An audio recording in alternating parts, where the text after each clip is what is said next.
मैं एक गहरा कुआं हूं इस जमीन पर, बेशुमार लड़के लड़कियों के लिए कि उनकी प्यास बुझाता रहूं।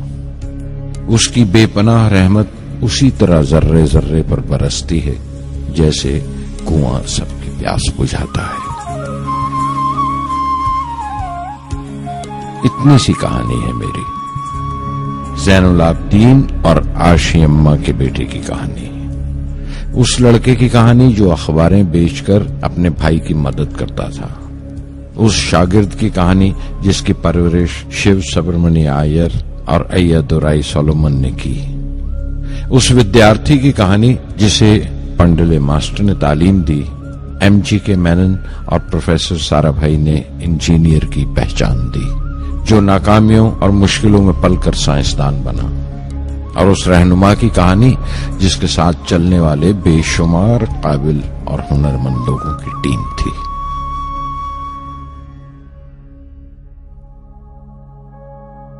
मेरी कहानी मेरे साथ खत्म हो जाएगी, क्योंकि दुनियावी मानों में मेरे पास कोई पूंजी नहीं है। मैंने कुछ हासिल नहीं किया, जमा नहीं किया, मेरे पास कुछ नहीं और कोई नहीं, न बेटा न बेटी न परिवार।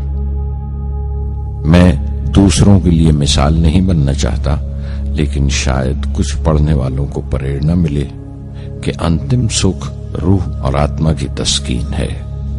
खुदा की रहमत उनकी वरासत है। मेरे परदादा अबुल, मेरे दादा फकीर और मेरे वालिद ज़ैनुल आबदीन का खानदानी सिलसिला अब्दुल कलाम पर खत्म हो जाएगा, लेकिन खुदा की रहमत कभी खत्म नहीं होगी, क्योंकि वो अमर है, लाफानी है। पूर्णमद पूर्णमिदं पूर्णात् पूर्णमुदच्यते पूर्णस्य पूर्णमादाय पूर्णमेवावशिष्यते। ॐ पूर्णमद पूर्णमिदं पूर्णात् पूर्णमुदच्यते पूर्णस्य पूर्णमादाय पूर्णमेवावशिष्यते।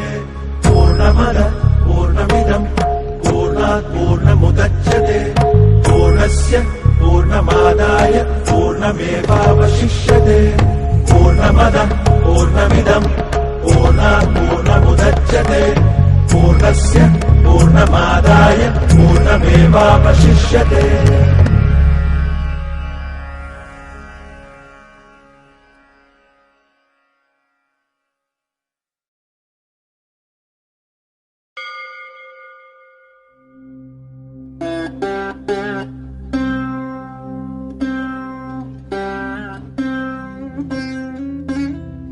मैं शहर रामेश्वरम के एक मिडिल क्लास तमिल खानदान में पैदा हुआ।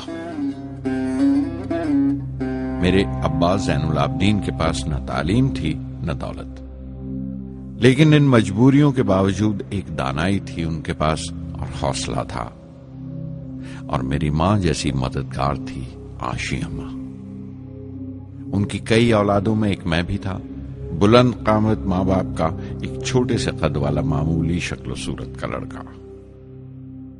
अपने पुश्तैनी मकान में रहते थे हम, जो कभी 19वीं सदी में बना था। काफी वसी और पक्का मकान था रामेश्वरम की मस्जिद स्ट्रीट में।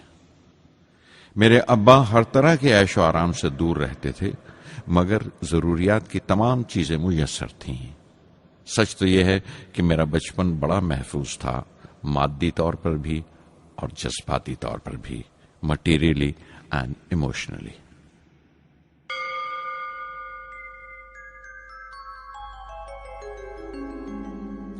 रामेश्वरम का मशहूर शिव मंदिर हमारे घर से सिर्फ 10 मिनट की दूरी पर था। हमारे इलाके में ज्यादा आबादी मुसलमानों की थी, फिर भी काफी हिंदू घराने थे जो बड़े इत्तेफाक से पड़ोस में रहते थे। हमारे इलाके में एक बड़ी पुरानी मस्जिद थी, जहां मेरे अब्बा मुझे हर शाम नमाज पढ़ने के लिए ले जाया करते थे।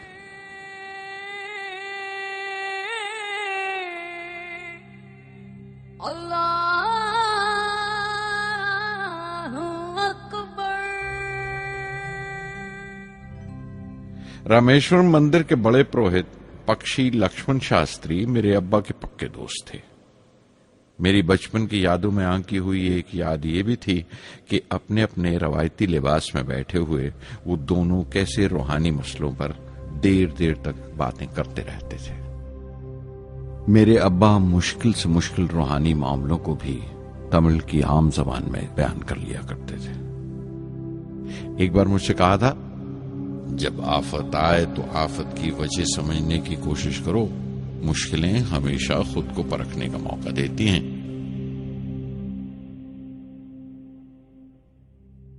मैंने हमेशा अपनी साइंस और टेक्नोलॉजी में अब्बा के असूलों पर चलने की कोशिश की है। मैं इस बात पर यकीन रखता हूं कि हमसे ऊपर भी एक आला ताकत है, एक महान शक्ति है जो हमें मुसीबत, मायूसी और नाकामियों से निकालकर सच्चाई के मुकाम तक पहुंचाती है। मैं करीब 6 बरस का था जब अब्बा ने एक लकड़ी की कश्ती बनाने का फैसला किया, जिसमें वो यात्रियों को रामेश्वरम से धनुषकोडी का दौरा करा सकें, ले जाएं और वापस ले आएं। वो समंदर के साहिल पर लकड़ियां बिछाकर कश्ती का काम किया करते थे, एक और हमारे रिश्तेदार के साथ, अहमद जलालुद्दीन। बाद में उनका निकाह मेरी आपा जोहरा के साथ हुआ। अहमद जलालुद्दीन हालांकि मुझसे 15 साल बड़े थे, फिर भी हमारी दोस्ती आपस में जम गई थी। हम दोनों हर शाम लंबी सैर को निकल जाया करते थे। मस्जिद गली से निकलकर हमारा पहला पड़ाव शिव मंदिर हुआ करता था, जिसके गिर्द हम उतनी ही श्रद्धा से परिक्रमा करते थे जिस श्रद्धा से बाहर से आए हुए यात्री। जलालुद्दीन ज्यादा पढ़ लिख नहीं सके उनके घर के हालात की वजह से, लेकिन मैं जिस जमाने की बात कर रहा हूं, उन दिनों हमारे इलाके में सिर्फ वही एक शख्स था जो अंग्रेजी लिखना जानता था। जलालुद्दीन हमेशा तालीम याफ्ता पढ़े लिखे लोगों के बारे में बातें करते थे, साइंस की इजाद, मेडिसिन और उस वक्त के लिटरेचर का जिक्र किया करते थे। एक और शख्स जिसने बचपन में मुझे बहुत मुतासिर किया वो मेरा कजन था, मेरा चचेरा भाई शमसुद्दीन। उसके पास रामेश्वरम में अखबारों का ठेका था और सब काम अकेले ही किया करता था। हर सुबह अखबार रामेश्वरम रेलवे स्टेशन पर ट्रेन से पहुंचता था। सन 1939 में दूसरी आलमगीर जंग शुरू हुई, द सेकेंड वर्ल्ड वॉर। उस वक्त मैं 8 साल का था। हिंदुस्तान को इत्तेहादी फौजों के साथ शामिल होना पड़ा और एक इमरजेंसी के हालात पैदा हो गए थे।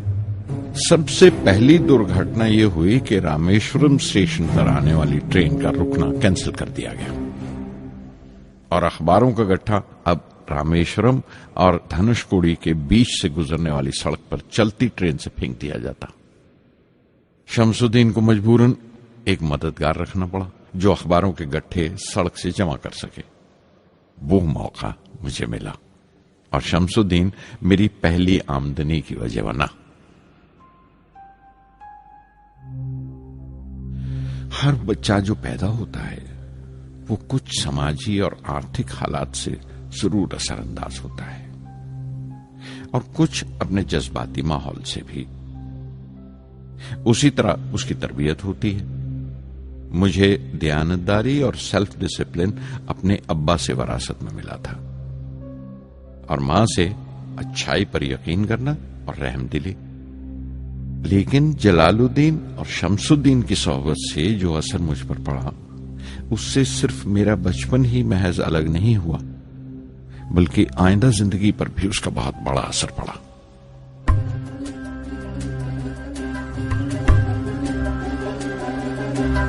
தந்தை மகற்கு ஆற்றும் நன்றி அபயத்து முந்தி இருப்பச்செயல்.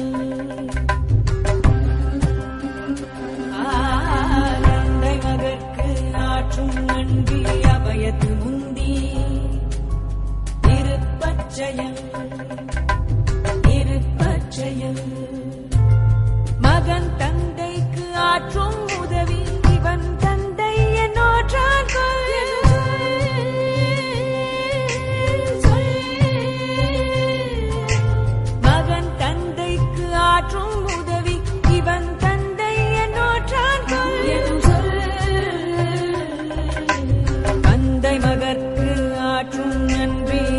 அபயத்து முந்தி இருப்பச்செயல்.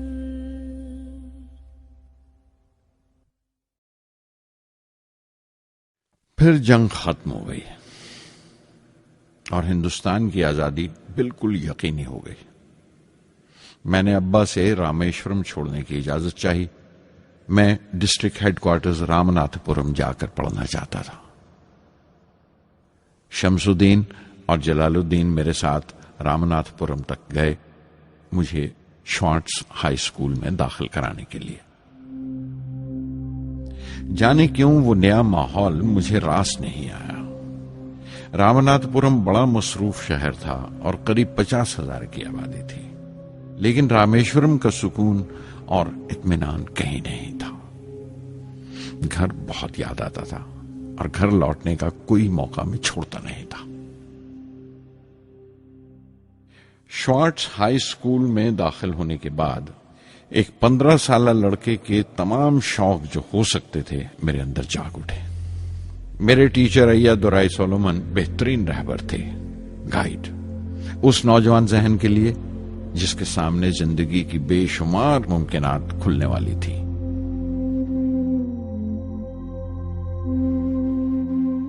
रामनाथपुरम के उस अरसे क़याम में उनसे मेरा रिश्ता उस्ताद शागिर्द या गुरु शिष्य से भी आगे निकल गया। अय्यादुराई कहा करते थे, जिंदगी कामयाब होने और नतीजे हासिल करने के लिए 3 ताकतों पर काबू पाना बहुत जरूरी है: ख्वाहिश, यकीन और उम्मीद। अय्यादुराई सोलोमन, जो बाद में रेवरेंड हो गए, कहा करते थे, इससे पहले कि मैं चाहूं कुछ हो जाए, ये जरूरी है कि मेरे अंदर उसकी पूरी शिद्दत से ख्वाहिश हो और यकीन हो कि वो होगा।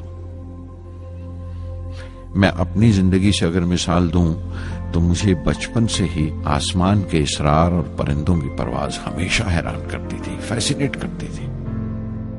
समंदर में कूंजों और बगलों को ऊंची उड़ाने लगाते देखता था तो उड़ने को जी करता था। मैं एक सादा लोग गांव ही का लड़का तो था, लेकिन मुझे यकीन था कि एक दिन मैं जरूर उन कूंजों की तरह बुलंद उड़ाने लगाऊंगा, बुलंदी पर परवाज करूंगा।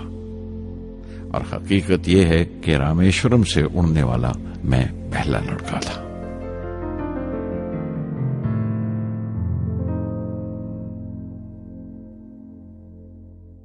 श्वार्ट्ज स्कूल में तालीम खत्म करते करते मेरे अंदर खुद एतमादी बस चुकी थी और मुझे यकीन था कि मैं जरूर कामयाबी हासिल करूंगा। मैं तालीम आगे जारी रखूंगा, उसमें कोई दूसरा ख्याल नहीं था। सन 1950 में मैं इंटरमीडिएट पढ़ने के लिए सेंट जोसेफ कॉलेज ट्रिची में दाखिल हो गया। जब बीएससी डिग्री के लिए मैंने सेंट जोसेफ कॉलेज में दाखिला लिया तो हायर एजुकेशन के माने सिर्फ इतने ही जानता था।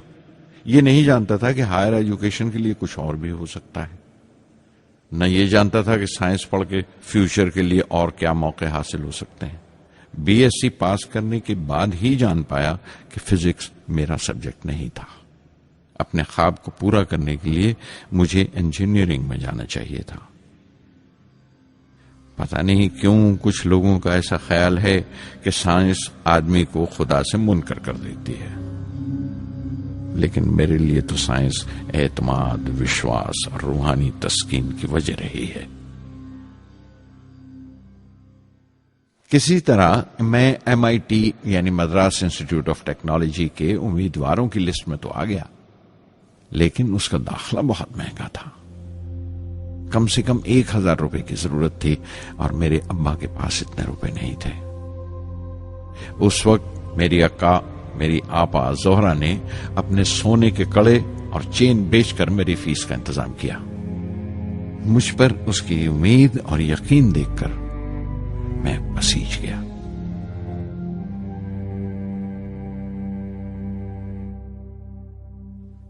MIT में सबसे ज्यादा मजा आया। वहां 2 हवाई जहाज रखे देखकर जो उड़ान से बरी कर दिए गए थे, मुझे उनकी तरफ एक अजीब सा खिंचाव महसूस होता था। और जब सब लड़के हॉस्टल लौट जाते थे, मैं कई कई घंटे उनके पास बैठा रहता था। फर्स्ट ईयर मुकम्मल करने के बाद जब मुझे अपने ज्यादा खुसूसी मजमून चुनना थे, यानी अपनी स्पेशल ब्रांच का चुनाव करना था, तो मैंने फॉरेन एरोनॉटिकल इंजीनियरिंग का चुनाव कर लिया। MIT की तालीम के दौरान मुझे 3 टीचर्स ने बहुत मुतासिर किया।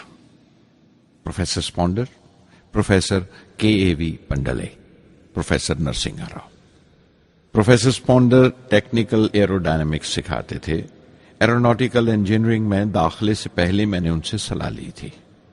उन्होंने समझाया था कि मुझे मुस्तकबिल का फैसला करने से पहले मुस्तकबिल की मुमकिनात के बारे में नहीं सोचना चाहिए, बल्कि सोचना चाहिए एक अच्छी बुनियाद के लिए और अपने रुझान और इश्तियाक के बारे में कि उसमें कितनी शिद्दत है, मेरे एप्टीट्यूड्स और एस्पिरेशन में कितनी इंटेंसिटी है। मैं खुद भी होने वाले इंजीनियरिंग स्टूडेंट्स से कहना चाहता हूं कि जब वो अपना स्पेशलाइजेशन का चुनाव करें तो ये देखें कि उनमें कितना शौक है, कितना उत्साह है और लगन है उस शोबे में जाने के लिए। प्रोफेसर KAV पंडले ने मुझे एरोस्ट्रक्चर डिजाइन सिखाया और उसका तज्जिया भी, विश्लेषण, एनालिसिस भी। वो बड़े खुशदिल और दोस्त टीचर थे और हर साल कोई ना कोई नया तरीका, नया नजरिया लेकर आते थे कोर्स में। प्रोफेसर नरसिंह राव मैथमेटिशियन थे। वो एरोडायनेमिक्स की थ्योरी सिखाया करते थे। उनकी क्लास में दाखिल होकर मुझे मैथमेटिकल फिजिक्स बाकी तमाम सब्जेक्ट से ज्यादा अच्छा लगने लगा। साध संगी हरि हरि नाम चित्तारा चित्तारा, साध संगी हरि हरि नाम चित्तारा, सहज अनंतु होवे दिनु राति, अंकुर भलो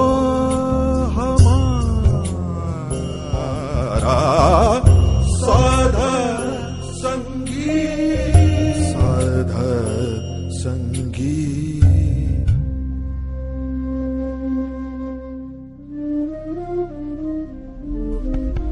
गुरुपुरा भेटियो बड़ भागी, गुरुपुरा भेटियो बड़ भागी, जाको अंतु न पारावारा, अंतु न पारावारा,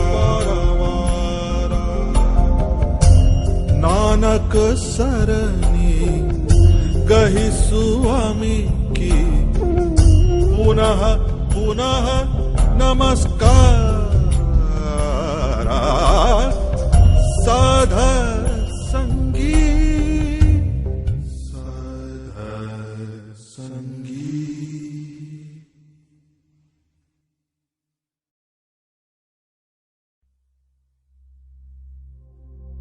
MIT से मैं बेंगलोर के हिंदुस्तान एरोनॉटिक्स लिमिटेड HAL में बतौर ट्रेनी दाखिल हो गया। HAL से जब मैं एरोनॉटिकल इंजीनियरिंग ग्रेजुएट बनकर निकला तो जिंदगी ने 2 मौके मेरे सामने खड़े कर दिए और दोनों मेरी परवाज के देरीना ख्वाब पूरे कर सकते थे। एक मौका था एयरफोर्स का, दूसरा मिनिस्ट्री ऑफ डिफेंस में directorate of technical development and production का। मैंने दोनों में अर्जी भेज दी और बैक वक्त दोनों से इंटरव्यू का बुलावा आ गया। एयरफोर्स के लिए मुझे देहरादून बुलाया गया था और डिफेंस के लिए दिल्ली। मेरे दोनों मुकाम 2000 किलोमीटर के फासले पर थे। ये पहला मौका था मेरा अपने वसी और विराट वतन को देखने का। खिड़की पर बैठा मैं इस देश की सरजमीन को पांव तले से बहता हुआ देख रहा था। हैरान था कि उत्तर की तरफ सफर करते हुए एक ही मुल्क का लैंडस्केप कैसे बदलता चला जाता है। मैं 1 हफ्ता दिल्ली में ठहरा, डिफेंस मिनिस्ट्री का इंटरव्यू दिया। इंटरव्यू अच्छा हुआ था। वहां से मैं देहरादून गया एयरफोर्स सिलेक्शन बोर्ड के इंटरव्यू के लिए। 25 उम्मीदवारों में मैं 9वें नंबर पर आया। मेरा दिल बैठ गया, बहुत मायूस हुआ और कई दिन तक अफसोस रहा कि एयरफोर्स में जाने का मौका मेरे हाथ से निकल गया। मैं ऋषिकेश चला गया, दिल पर यह बोझ लेकर कि आने वाले दिन बड़े सख्त होंगे।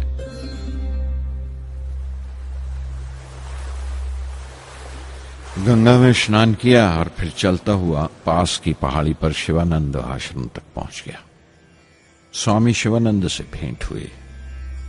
देखने में बिल्कुल गौतम बुद्ध लगते थे, सफेद दूधिया धोती और पांव में लकड़ी की खड़ाऊ। उनकी बच्चों सी मासूम मुस्कान और सादा दिली देखकर बहुत प्रभावित हुआ मैंने बताया उन्हें कैसे मैं इंडियन एयरफोर्स में भर्ती होने से रह गया और मेरी कितनी शदीद ख्वाहिश थी आसमानों में उड़ने की, परवास करने की।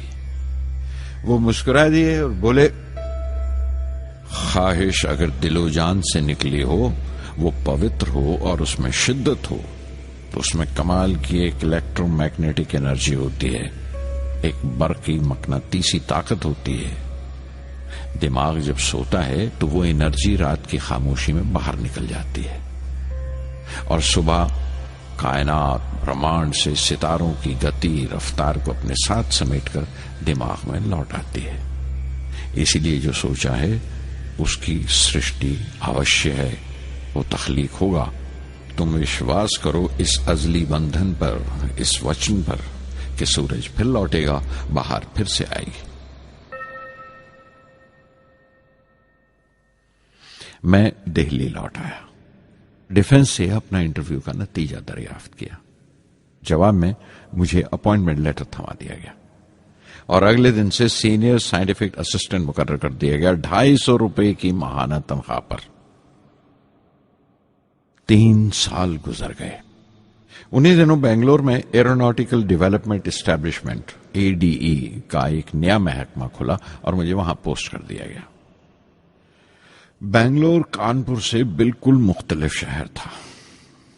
मैं अपने डायरेक्टोरेट की पोस्टिंग का पहला साल वहां गुजार चुका था।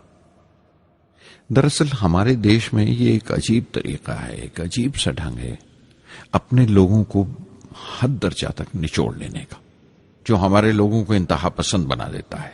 शायद इसलिए कि सदियों इस देश ने गैर मुल्की तहजीबों के जख्म भी खाए हैं और उन्हें अपने दामन में जगह भी दी है।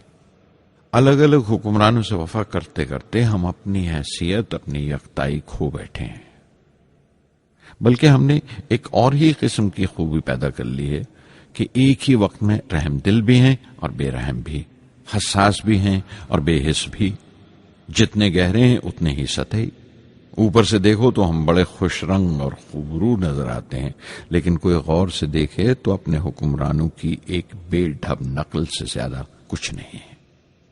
मैंने कानपुर में कल्ले में दबाए हुए पान वाले नवाब वाजिद अली शाह के नकलची बहुत देखे और बेंगलोर में फिरंगियों के अंदाज में कुत्ते की जंजीर थामे टहलते हुए साहिबों की कमी नहीं थी।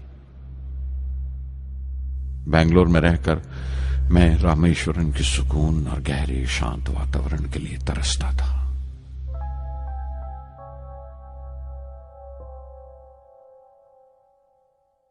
पहले साल तो ADE में कोई ज्यादा काम नहीं था।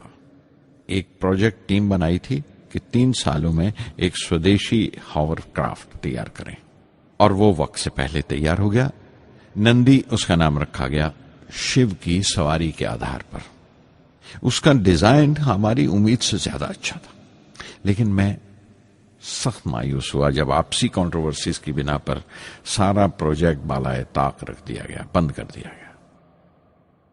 Professor MGK Menon, Tata institute of fundamental research के डायरेक्टर, एक रोज अचानक ही हमारी जांच पड़ताल को आ पहुंचे। नंदी का जिक्र निकला। मुझसे पूछताछ करते हुए उन्होंने ख्वाहिश जाहिर की एक 10 मिनट की उड़ान के लिए। उसके 1 हफ्ता बाद की बात है, मुझे इनकोस्पार से बुलावा आ गया, the Indian committee for space research. मैं मुंबई चला गया रॉकेट इंजीनियर की पोस्ट के लिए इंटरव्यू देने। मेरा इंटरव्यू लेने वाले डॉक्टर विक्रम साराभाई और प्रोफेसर MGK मेनन के अलावा मिस्टर सराफ थे जो उस वक्त एटॉमिक एनर्जी कमीशन के डिप्टी सेक्रेटरी के ओहदे पर थे। डॉक्टर साराभाई की गर्मजोशी ने पहली ही मुलाकात में मेरा दिल मोह लिया। अगले ही दिन मुझे खबर मिल गई कि मैं चुन लिया गया। मुझे इनकोस्पार में रॉकेट इंजीनियर की हैसियत से शामिल कर लिया गया था। सन 1962 के देरीना हिस्से में कहीं इनकोस्पार ने थुम्बा में इक्वेटोरियल रॉकेट लॉन्चिंग स्टेशन बनाने का फैसला किया। थुम्बा केरला में त्रिवेंद्रम से परे एक दूर दराज के ऊंगते से गांव का नाम है। हिंदुस्तान में यह मॉडर्न रॉकेट बेस्ड रिसर्च की एक दबी सी इब्तदा थी, हल्की सी शुरुआत। उसके फौरन बाद ही मुझे 6 माह के लिए अमेरिका भेज दिया गया, नासा में रॉकेट लॉन्चिंग की ट्रेनिंग के लिए। जाने से पहले मैं थोड़ा सा वक्त निकालकर रामेश्वरम गया। मेरे अब्बा मेरी इस कामयाबी के लिए बहुत खुश हुए और मुझे उसी मस्जिद में ले जाकर शुक्राने की नमाज अदा की।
NASA Langley research centre Virginia में मैंने अपने काम की शुरुआत की।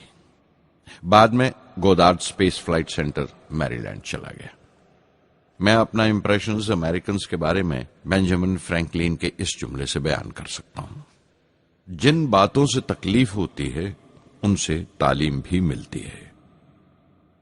हिंदुस्तानी तंजीमों में, यहां की ऑर्गेनाइजेशंस में एक बड़ी मुश्किल है। जो ऊपर हैं वो बड़े मगरूर हैं, अपने से छोटों की, जूनियर्स और सबऑर्डिनेट्स की राय लेना अपनी हतक समझते हैं। कोई शख्स भी अपनी खूबी दिखा नहीं सकता अगर आप उसे मलामत ही करते रहें। उसूल और पाबंदी, पाबंदी और सख्ती, सख्ती और जुल्म के बीच की लाइन बड़ी महीन है, बारीक है, उसकी पहचान बहुत जरूरी है। मैं जैसे ही नासा से लौटा, फौरन बाद हिंदुस्तान का पहला रॉकेट लॉन्च वाक़या हुआ 21 नवंबर सन 1963। वो साउंडिंग रॉकेट था, नाम नाइकी अपैची। नाइकी अपैची की कामयाबी के बाद प्रोफेसर साराभाई ने अपनी आरजू, अपने एक ख्वाब का इजहार किया, एक Indian satellite launch vehicle ISLV का सपना। हिंदुस्तानी रॉकेट का ख्वाब 20वीं सदी में एक तरह से 18वीं सदी का ख्वाब भी कहला सकता है, जो टीपू सुल्तान ने देखा था। टीपू सुल्तान की फौज में 27 ब्रिगेड थे जो खुशून कहलाते थे, और हर एक ब्रिगेड में एक दस्ता था रॉकेटमैन का जो साथ रहा करता था और जुर्क्स कहलाता था। जब टीपू सुल्तान मारा गया तो अंग्रेजों ने 700 रॉकेट्स और 900 रॉकेट के सब सिस्टम्स बरामद किए 1799 में तिरुकन्नाहल्ली की जंग के बाद। वो रॉकेट्स विलियम कॉन्गरीव ने इंग्लैंड भिजवा दिए जांच पड़ताल के लिए, उसकी तकनीक समझने के लिए, जिसे आज की साइंसी जबान में हम रिवर्स इंजीनियरिंग कहते हैं। टीपू सुल्तान की मौत के साथ उस ख्वाब की भी मौत हो गई, कम से कम 150 साल के लिए। पंडित जवाहरलाल नेहरू की बदौलत वो रॉकेटरी का ख्वाब एक बार फिर हिंदुस्तान में जिंदा हुआ। प्रोफेसर साराभाई ने उस ख्वाब को हकीकत बनाने की जिम्मेदारी अपने सर ले ली।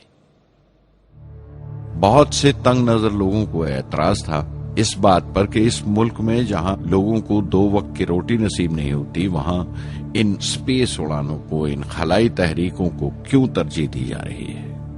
लेकिन प्रधानमंत्री पंडित नेहरू और प्रोफेसर साराभाई के नजरिए में किसी किस्म का मुबालगा नहीं था। उनके नजरिए बिल्कुल साफ थे कि अगर दुनिया के मुल्कों में और दुनिया के मसलों में कोई हिस्सा लेना है, शिरकत करनी है, हिंदुस्तान को कोई हैसियत हासिल करनी है, तो साइंस और टेक्नोलॉजी की तरक्की और खुद मुख्तारी, सेल्फ रिलायंस अशद जरूरी है। और उनका मकसद ताकत का मुजाहिरा हरगिज नहीं था। सहज पके सो मीठा होए। थुम्बा में 2 रॉकेट सहज पके मगर कामयाब हुए, एक रोहिणी, दूसरा मेनका।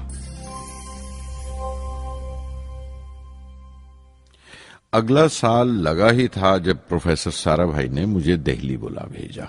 एक मीटिंग थी और मीटिंग में ग्रुप कैप्टन वीएस नारायणन से मेरा तारुफ कराया गया, जो एयर हेडक्वार्टर्स से थे। प्रोफेसर साराभाई ने रेटो तैयार करने का इरादा जाहिर किया, rocket assisted take off system, एक मिलिट्री एयरक्राफ्ट जो रॉकेट की मदद से उड़ाया जा सके बड़ी छोटी सी जगह में। शाम तक यह खबर भी आम हो गई कि हिंदुस्तान एक खुद साख्ता मिलिट्री एयरक्राफ्ट तैयार कर रहा है और मैं उस प्रोजेक्ट का मुख्तार हूं, जिम्मेदार हूं। मैं कई तरह के जज्बात से भर गया, खुश भी था, शुक्रगुजार भी, खुशकिस्मत भी, और एक एहसास हुआ तकमील का, फुलफिलमेंट का। 19वीं सदी के एक शायर की ये सतरें बहुत याद आई।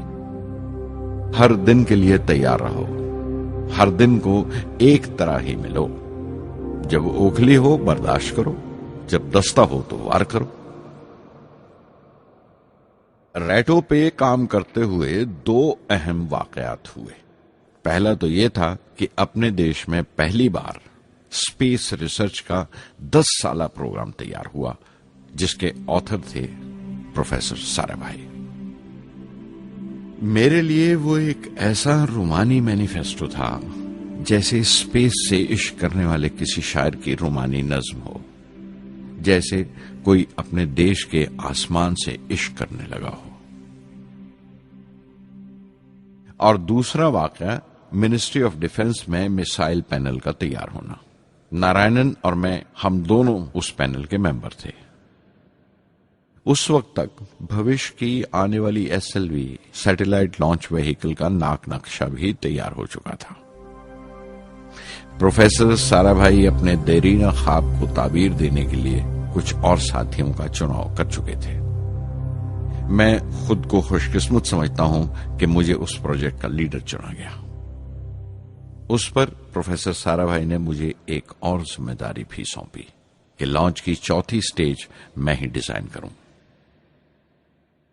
यह मामूल था, मेरा आदत थी कि हर मिसाइल पैनल की मीटिंग के बाद मैं जाकर प्रोफेसर साराभाई को पूरी तफसील, पूरी रिपोर्ट देता था। दिल्ली में ऐसी ही एक मीटिंग के बाद 23 दिसंबर 1971 को मैं त्रिवेंद्रम लौट रहा था और उस दिन प्रोफेसर साराभाई थुम्बा में SLV का मुआयना करने गए हुए थे। दिल्ली एयरपोर्ट के लाउंज से मैंने उन्हें फोन किया, पैनल मीटिंग की तफसील बताई। प्रोफेसर साराभाई ने मुझे कहा कि मैं त्रिवेंद्रम एयरपोर्ट पर उनका इंतजार करूं। मैं जब त्रिवेंद्रम पहुंचा तो फिजा में एक मातम बिछा हुआ था। मुझे खबर दी गई कि प्रोफेसर साराभाई नहीं रहे। चंद घंटे पहले दिल का दौरा पड़ने से उनका इंतकाल हो गया। मैं थर्रा के रह गया। चंद घंटे पहले ही तो मैंने उनसे बात की थी। मेरे लिए वो बहुत बड़ा सदमा था। प्रोफेसर साराभाई मेरी नजर में इंडियन साइंस के राष्ट्रपिता हैं, जैसे राष्ट्र के पिता महात्मा गांधी हैं। उन्होंने अपनी टीम से रहनुमा पैदा किए और खुद अपने अमल से उनके लिए मिसाल साबित हुए।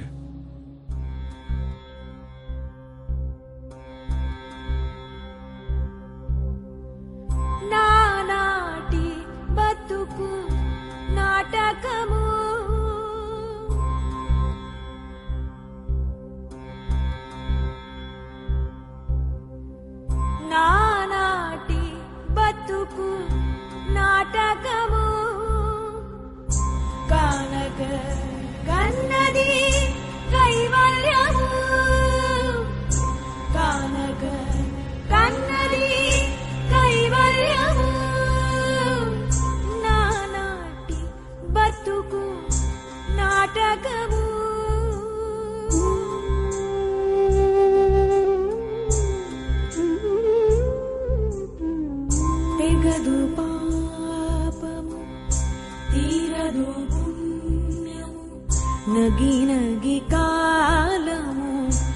నాటకము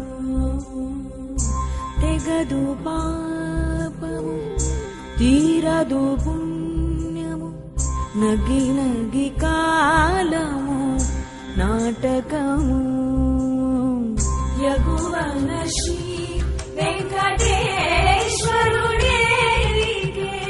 యగువన శ్రీ వెంకటేశ్వరుడేరికే గగనము నీతిది కైవల్యము గగనము నీతిది కైవల్యము కైవల్యము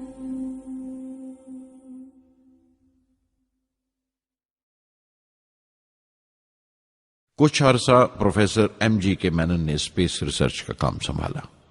बिलाखिर प्रोफेसर सतीश धवन को Indian space research organisation ISRO की जिम्मेदारी सौंप दी गई। तुम्बा का पूरा कॉम्प्लेक्स एक बड़े पैमाने पर स्पेस सेंटर बना दिया गया और Vikram Sarabhai space centre VSSC का नाम दिया गया।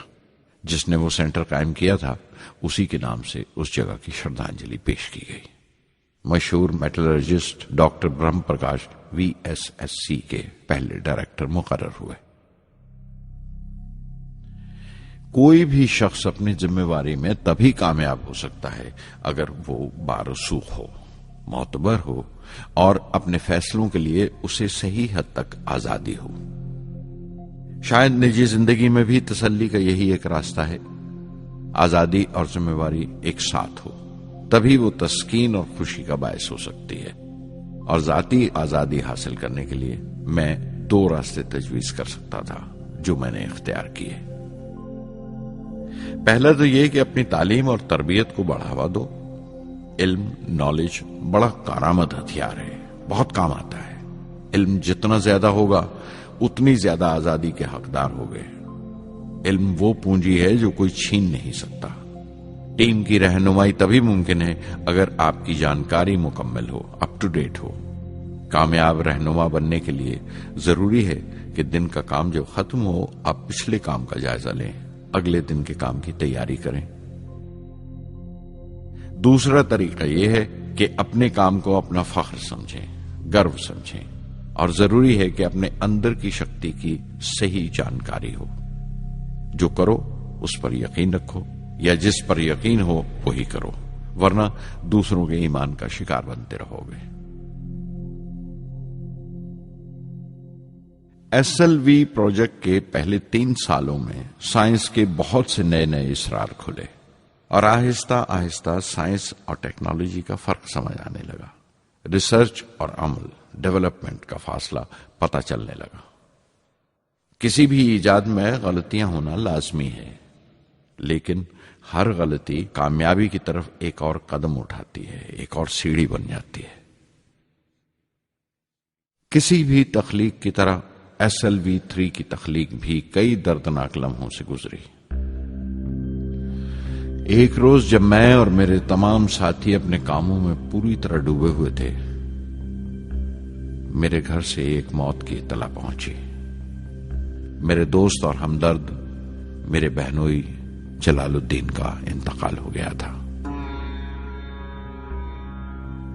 कुछ देर के लिए तो मैं सुन्न होकर रह गया, मेरी आंखों में अंधेरा छा गया।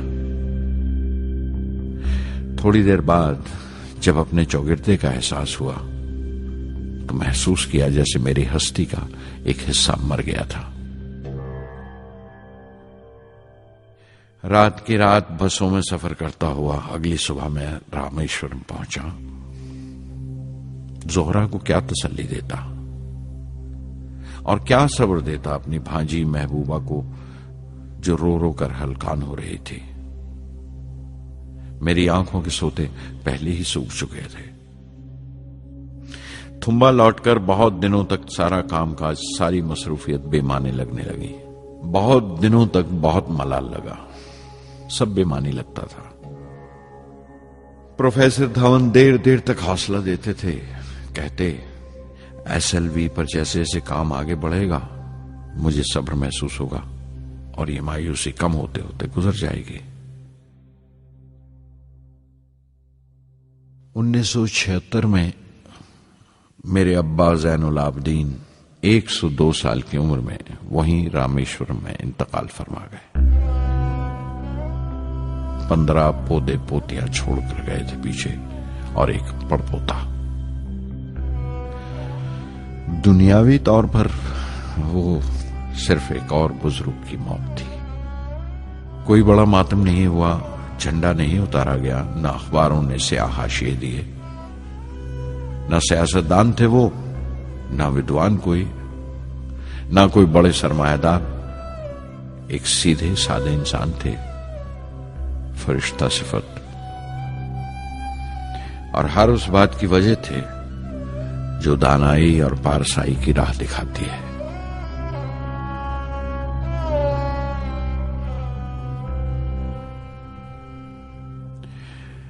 मैं बहुत देर तक अपनी मां के पास बैठा रहा, चुपचाप। और जब उठा थुम्बा लौटने के लिए तो उसने रुंधे गले से दुआएं दी मुझे।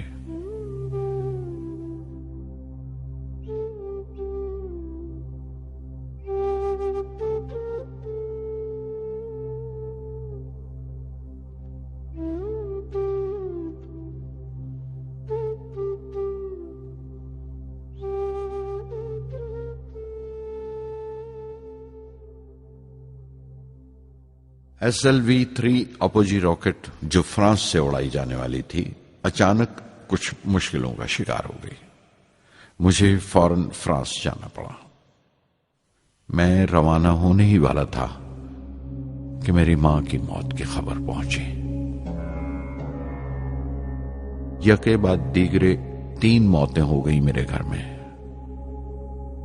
उस वक्त मुझे अपने काम में पूरे ध्यान की जरूरत थी। 100% लगन से काम करने की ख्वाहिश किसी और लगन की गुंजाइश नहीं छोड़ती। मुकम्मल नीति और पूरी लगन से SLV-3 का ख्वाब 1979 के दरमियान में जाकर पूरा हुआ। हमने SLV-3 की परवाज का दिन 10 अगस्त 1979 तय किया था। 23 मीटर लंबा 4 स्टेजेस का ये रॉकेट 17 टन का वजन लेकर 7:58 पर बड़ी कजदाई से उड़ा और खला की तरफ रवाना हुआ।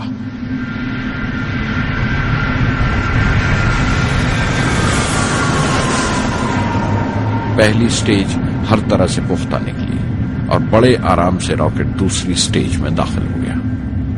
हम सब दम खुद रह गए, सांस रोके बैठे थे। हमारे बरसों का ख्वाब आसमान की तरफ सफर कर रहा था।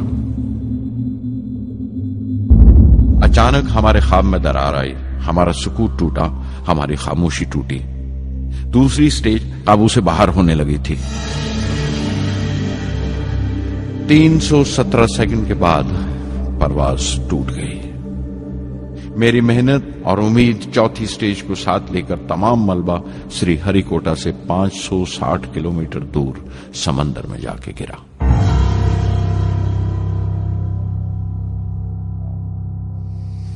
इस हादसे से हम सबको सख्त सदमा पहुंचा।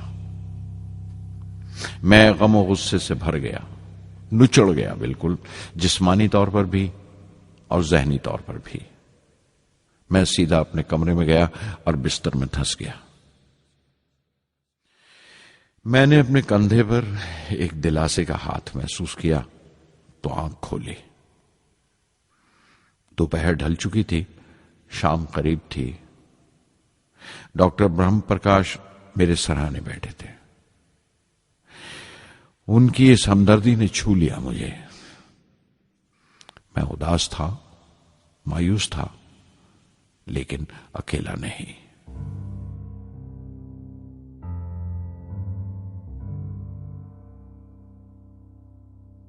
हर शख्स तकनीकी जमा तफरीक और बहस मुबासे के बाद मुतमईन हो चुका था, संतुष्ट हो चुका था, लेकिन मुझे इत्मीनान न आया और मुसलसल बेचैन रहा।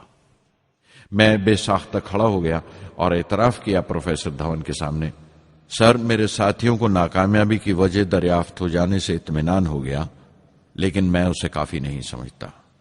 इस मिशन के डायरेक्टर की हैसियत से इस गलती को भी मैं अपनी जिम्मेवारी समझता हूं। SLV-3 की नाकामयाबी की जिम्मेवारी मेरी है।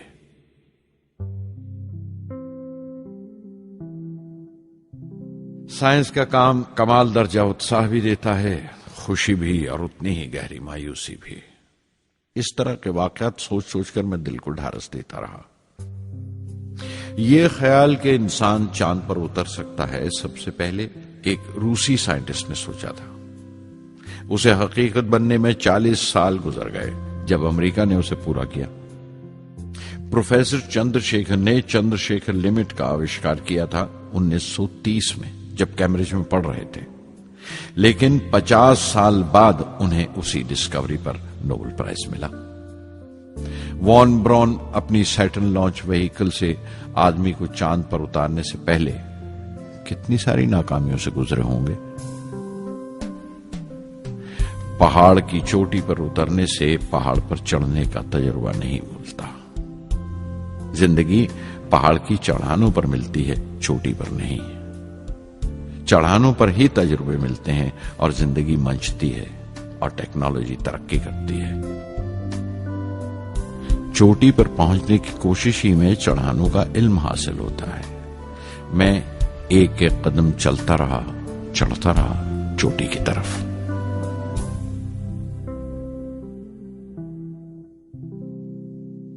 SLV-3 की उड़ान से 30 घंटा पहले 17 जुलाई 1980 के दिन अखबारों की सुर्खियां तरह तरह की राय और अंदाजों से भरी हुई थीं।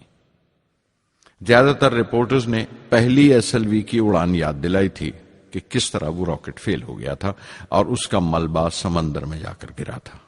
कुछ लोगों ने तो देश की दूसरी खामियों का जिक्र करते हुए भी उसे SLV-3 से जोड़ दिया था। मैं जानता था कि अगले दिन का नतीजा हमारे फ्यूचर के स्पेस प्रोग्राम का फैसला करने वाला है। मुख्तसर ये कि सारी कौम की नजरें हम पर गड़ी हुई थीं। 18 जुलाई 1980 सुबह 8:03 पर हिंदुस्तान का पहला सैटेलाइट लॉन्च व्हीकल उड़ा।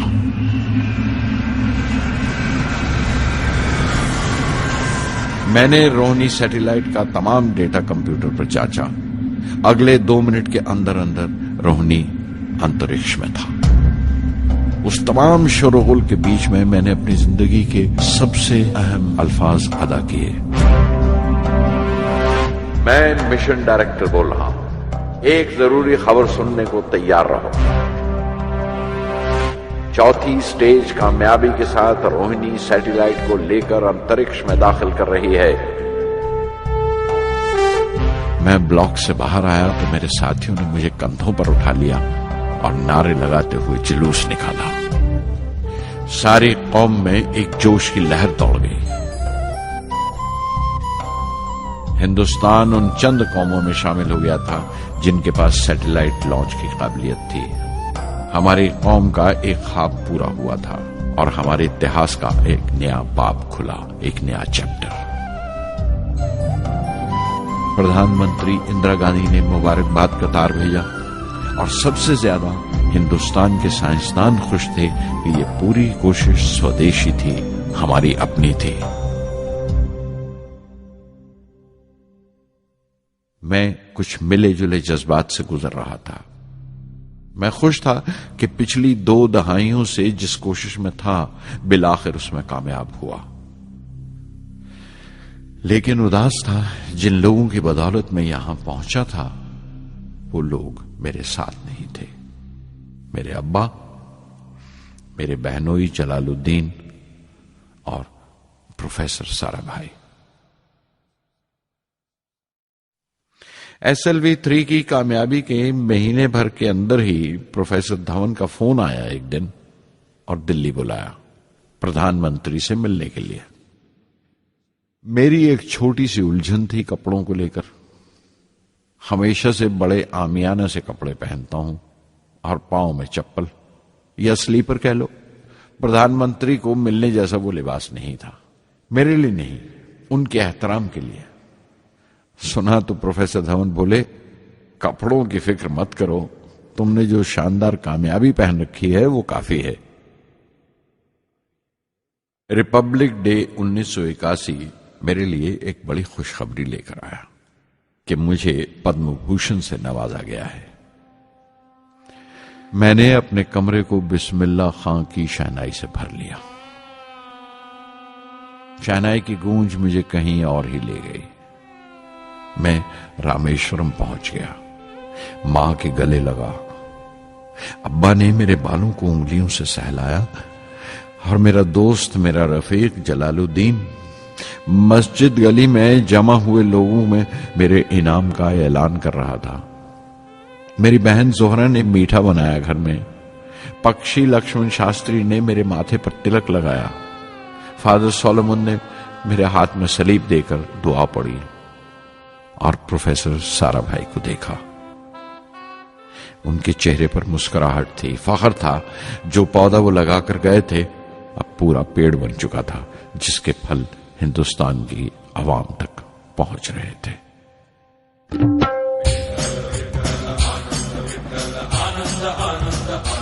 ओ आनंदाचे डोही आनंद तरंग, आनंदाचे डोही आनंद तरंग, आनंदाची अंग, आनंदाचे आनंदाची अंग, आनंदाचे आनंदाचे डोही आनंद तरंग, आनंदाचे डोही आनंद तरंग।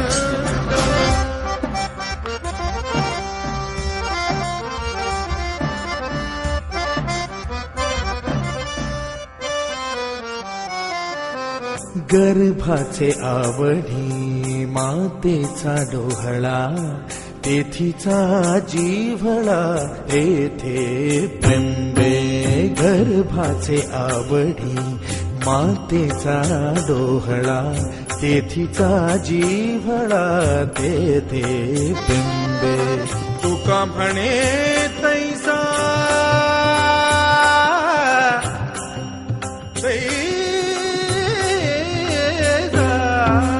तुका म्हणे तैसा ओतलाचे ठसा, अनुभव सरीसा मुखाला।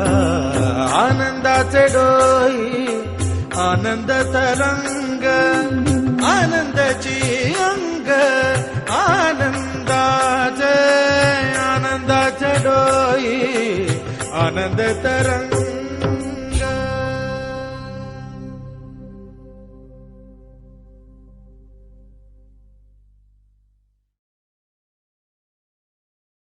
पहली जून 1982 मैंने defence research and development laboratory DRDL की जिम्मेवारी संभाल ली। उस वक्त के defence minister Shri R Venkataraman ने जब मशवरा दिया कि बजाय दर्जा बदर्जा मिसाइल तैयार करने के हमें मुकम्मल अपनी मिसाइल तैयार करने का प्रोग्राम बनाना चाहिए, तो हमें अपने कानों पर यकीन नहीं आया और देखते देखते ही वो प्रोजेक्ट एक मुकम्मल मिसाइल का प्रोग्राम बन गया, जिसके नतीजे आइंदा बहुत दूर तक पहुंचे। हर एक प्रोजेक्ट का नाम हिंदुस्तान की खुद मुख्तारी, सेल्फ रिलायंस का सबूत था। सरफेस टू सरफेस मिसाइल का नाम पृथ्वी रखा गया। टैक्टिकल कोर व्हीकल को त्रिशूल का नाम दिया गया। Surface to air defence system Akash कहलाया। एंटी टैंक मिसाइल प्रोजेक्ट को नाग के नाम से पुकारा गया और मेरे देरीना ख्वाब रेक्स को यानी re entry experiment launch vehicle को मैंने अग्नि का नाम दिया। मिसाइल टेक्नोलॉजी का हुनर दुनिया की कुछ चुनी हुई कौमों के पास ही था। वो बड़े ताज्जुब से हमारी तरफ देख रहे थे कि हम क्या करने जा रहे हैं और कैसे करेंगे। हम एक मीटिंग में बैठे हुए अपने मकसद को पूरा करने के लिए 1984 की निशानदेही कर रहे थे जब डॉक्टर ब्रह्म प्रकाश की मौत की खबर आई। मेरे लिए वो एक और सदमा था। पहली SLV की नाकामी के वक्त जिस तरह उन्होंने ढारस दी थी मुझे, वो याद करके मैं और ज्यादा गमगीन हो गया।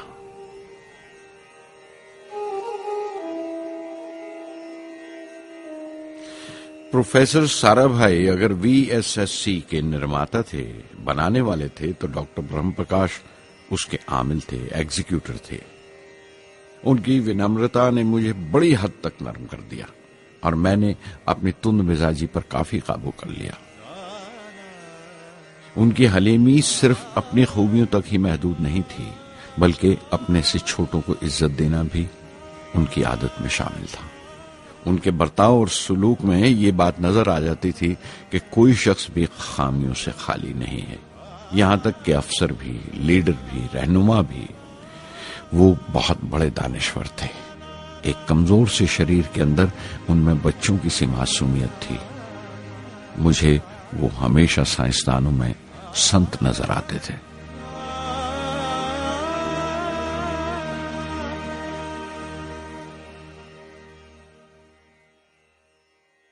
पृथ्वी का काम अपनी तकमील को पहुंच रहा था जब हम 1988 में दाखिल हुए। 25 फरवरी 1988 सुबह 11:23 पर पृथ्वी की पहली परवाज वाक़ हुई। हमारे मुल्क में वो एक ऐतिहासिक मौका था। पृथ्वी सिर्फ एक सरफेस टू सरफेस मिसाइल ही नहीं, बल्कि आइंदा आने वाली तमाम किस्म की मिसाइल का बुनियादी नक्शा भी था। फ्यूचर का मॉड्यूल था वो। पृथ्वी ने हमारे आस पड़ोस के मुल्कों को दहला दिया। मगरबी यानी वेस्टर्न मुल्कों को पहले तो हैरत हुई, फिर गुस्से का इजहार किया और पाबंदी लगा दी इंडिया के लिए कि वो ऐसी कोई चीज बाहर के मुल्कों से न खरीद सकें जो उनके मिसाइल प्रोग्राम में इस्तेमाल हो सकती हो या काम आ सकती हो। मिसाइल की इजाद में हिंदुस्तान की खुद मुख्तारी ने दुनिया के तमाम तरक्की याफ्ता मुल्कों को परेशान कर दिया। अग्नि की टीम में 500 से ज्यादा साइंसदान शामिल थे। अग्नि की परवाज 20 अप्रैल 1999 तय पाई थी। लॉन्च की तमाम तैयारियां मुकम्मल हो चुकी थीं और हिफाजत के लिए यह फैसला किया गया था कि लॉन्च के वक्त आसपास के तमाम गांव खाली करा दिए जाएं। अखबारात और दूसरी मीडिया ने इस बात को बहुत उछाला। 20 अप्रैल पहुंचते पहुंचते तमाम मुल्क की नजरें हम पर टिकी हुई थीं। दूसरे मुल्कों का दबाव बढ़ रहा था कि हम इस तजुर्बे को मुलतवी कर दें या खारिज कर दें, लेकिन सरकार मजबूत दीवार की तरह हमारे पीछे खड़ी रही और किसी तरह हमें पीछे नहीं हटने दिया। परवाज से सिर्फ 14 सेकंड्स पहले हमें कंप्यूटर ने रुकने का इशारा किया। किसी एक पुर्जे में कोई खामी थी, वो फौरन ठीक कर दी गई, लेकिन उसी वक्त डाउन रेंज स्टेशन ने रुकने का हुक्म दिया। चंद सेकंड्स में कई रुकावटें सामने आ गईं और परवाज मुलतवी कर दी गई। अखबारात ने आस्तीनें चढ़ा ली। हर बयान ने अपनी अपनी तरह की वजूहात निकाल ली। कार्टूनिस्ट सुधीर दार ने एक कार्टून शाया किया जिसमें एक खरीदार कुछ सामान दुकानदार को वापस करते हुए कह रहा था, अग्नि की तरह वो भी नहीं चली। एक कार्टून में दिखाया गया कि साइंसदान कह रहा है, सब ठीक था, स्विच बटन नहीं चला। हिंदुस्तान टाइम्स के कार्टून में एक नेता रिपोर्टर को समझा रहा है, डरने की कोई बात नहीं, ये बड़ी अमन पसंद अहिंसावाद की मिसाइल है, इससे कोई मरेगा नहीं। करीब 10 रोज दिन रात काम चला मिसाइल की दुरुस्ती पर और आखिरकार साइंसदानों ने एक नई तारीख तय की अग्नि की परवाज के लिए। मगर फिर वही हुआ। 10 सेकंड पहले कंप्यूटर ने रुकावट का इशारा किया। पता चला एक पुर्जा काम नहीं कर रहा है। परवाज फिर मुलतवी कर दी गई। ऐसी बात किसी भी साइंसी तजुर्बे में हो जाना आम बात है। गैर मुल्कों में भी बहुत बार होता है, लेकिन उम्मीद से भरी हुई कौम हमारी मुश्किलें समझने को तैयार नहीं थी। हिंदू अखबार में केशव का एक कार्टून छपा जिसमें एक देहाती कुछ नोट गिनते हुए कह रहा था, मिसाइल के वक्त गांव से हट जाने का मुआवजा मिला है। 2-4 बार और ये तजुर्बा मुलतवी हुआ तो मैं पक्का घर बनवा लूंगा। अमोल बटर वालों ने अपने होर्डिंग पर लिखा, अग्नि को ईंधन के लिए हमारे बटर की जरूरत है। अग्नि की मरम्मत का काम जारी रहा। आखिरकार एक बार फिर 22 मई की तारीख अग्नि की परवाज के लिए तय पाई। उसकी पिछली रात doctor Arunachalam, general K. N.. Singh और मैं डिफेंस मिनिस्टर के.सी. पंत के साथ चहलकदमी कर रहे थे। पूरे चांद की रात थी, हाई टाइड का वक्त था और लहरें गरज गरज कर खुदा की अजमत का नाम ले रही थी। कल अग्नि की परवाज कामयाब होगी या नहीं, बार बार यही सवाल हमारे दिमाग में गूंज रहा था।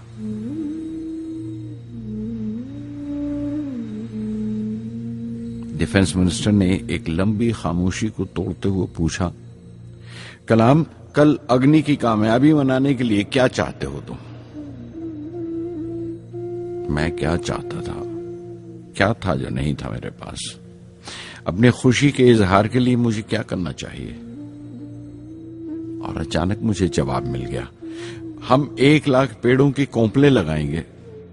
मैंने कहा और उनके चेहरे पर रौनक आ गई। तुम अपनी अग्नि के लिए धरती मां का आशीर्वाद चाहते हो, बोले। कल यही होगा, उन्होंने पेशेंगोई की।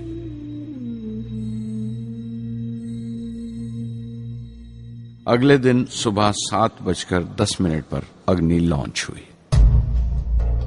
कदम कदम सही निकला। मिसाइल ने जैसे टेक्स्ट बुक याद कर लिया हो, जैसे सबक याद कर लिया था। हर सवाल का सही जवाब मिल रहा था। लगता था एक लंबे खौफनाक ख्वाब के बाद एक खूबसूरत सुबह ने आंख खोली है। 5 साल की मुशक्कत के बाद हम इस लॉन्च पैड पर पहुंचे थे। इसके पीछे 5 लंबे सालों की नाकामयाबी, कोशिशें और इम्तिहान खड़े थे। इस कोशिश को रोक देने के लिए हिंदुस्तान ने हर तरह के दबाव बर्दाश्त किए थे, लेकिन हमने कर दिखाया जो करना था। मेरी जिंदगी का सबसे कीमती लम्हा था वो मुट्ठी भर सेकंड्स, 600 सेकंड की वो परवाज जिसने हमारी बरसों की थकान दूर कर दी, बरसों की मेहनत को कामयाबी का तिलक लगाया। उस रात मैंने अपनी डायरी में लिखा, अग्नि को इस नजर से मत देखो। ये सिर्फ ऊपर उठने का साधन नहीं है, न शक्ति की नुमाइश है।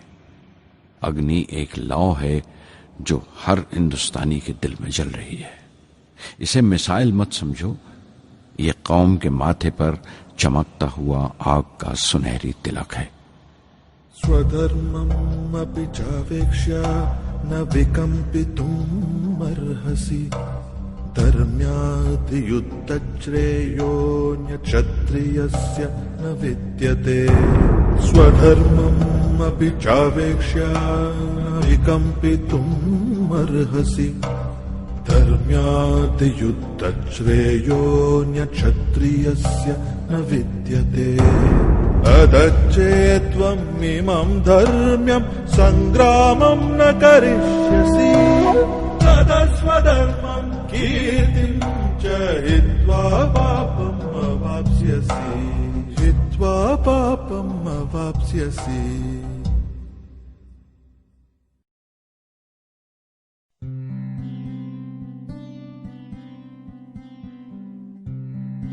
$1990 के रिपब्लिक डे पर देश ने मिसाइल प्रोग्राम की कामयाबी का जश्न मनाया। मुझे पद्म विभूषण से नवाजा गया और डॉक्टर अरुणाचलम को भी। 10 साल पहले पद्म भूषण की यादें एक बार फिर हरी हो गईं। रहन सहन मेरा अब भी वैसा ही था जैसा तब था। 10 बाय 12 का एक कमरा किताबों से भरा हुआ और कुछ जरूरत का फर्नीचर जो किराए पर लिया था। फर्क इतना ही था कि तब यह कमरा त्रिवेंद्रम में था, अब हैदराबाद में। वेटर मेरा नाश्ता लेकर आया, इडली और छाछ, और आंखों में एक खामोश मुस्कुराहट, मुबारकबाद की। मैं अपने हमवतनों की इस नवाजिश से छलक गया।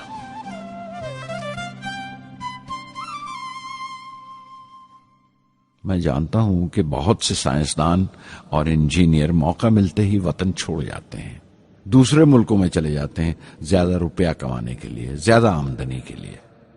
लेकिन ये आदर, मोहब्बत और इज्जत क्या कमा सकते हैं जो उन्हें अपने वतन से मिलती है। 15 अक्टूबर 1991 में 60 साल का हो गया। मुझे अपने रिटायरमेंट का इंतजार था। चाहता था कि गरीब बच्चों के लिए एक स्कूल खोलूं। ये वो दिन थे जब मैंने सोचा कि अपनी जिंदगी के तजुर्बे, मुशाहिदे और वो तमाम बातें कलमबंद करूं जो दूसरों के काम आ सकें। एक तरह से अपनी स्वाने उम्री लिखूं, अपनी जीवनी। मेरे ख्याल में मेरे वतन के नौजवानों को एक साफ नजरिए और दिशा की जरूरत है। तभी ये इरादा किया कि मैं उन तमाम लोगों का जिक्र करूं जिनकी बदौलत मैं ये बन सका जो मैं हूं। मकसद ये नहीं था कि मैं कुछ बड़े बड़े लोगों के नाम लूं, बल्कि ये कि कोई शख्स कितना भी छोटा क्यों ना हो, उसे हौसला नहीं छोड़ना चाहिए।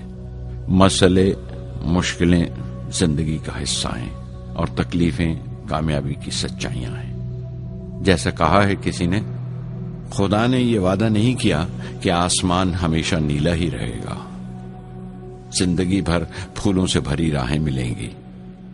खुदा ने यह वादा नहीं किया कि सूरज है तो बादल नहीं होंगे, खुशी है तो गम नहीं, सुकून है तो दर्द नहीं होगा।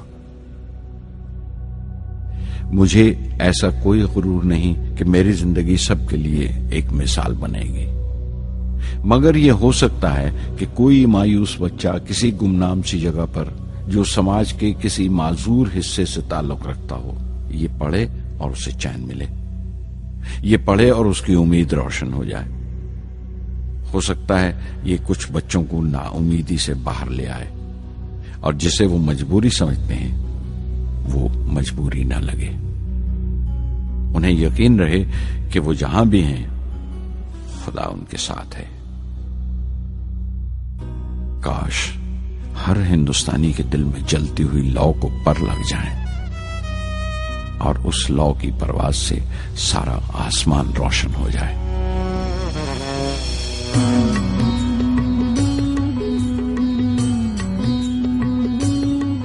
ये ज़मीं मेरी, मेरा आसमां, बड़ा खूबसूरत है जहां।